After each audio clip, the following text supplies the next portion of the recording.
the early 1800s, a man named Gregory Rovendale lived in a small town in southeastern New Hampshire. He was well known amongst the townspeople, and in his youth was known to be a notorious womanizer, although little evidence of this actually remains. What is known is that his heart was eventually won by a young woman named Cynthia Hammersmith.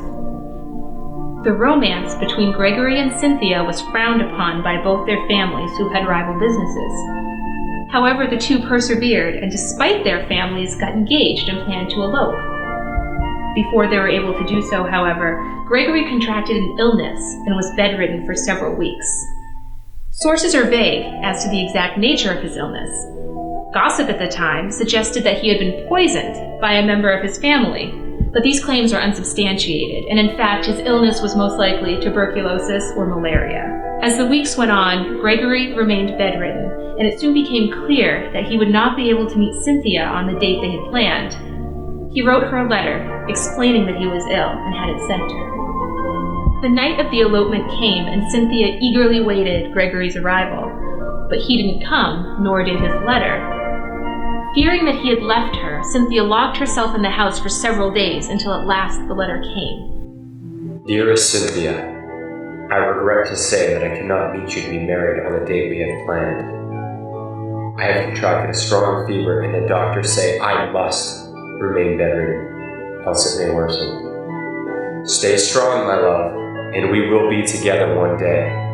I promise you I will fight this terrible disease, and I will live to make you my bride. Forever yours, Gregory. According to legend, as soon as she read the letter, Cynthia fled from the house into the forest separating her neighborhood from the Rovendales' residence. In her hysteria, she lost her footing and fell off of a rocky cliff to her death. As soon as Cynthia met her death, Gregory succumbed at the same time to his fatal illness. To this day, rumors persist that the two lovers still inhabit the Rovendale estate and the woods surrounding it, still desperately trying to find one another.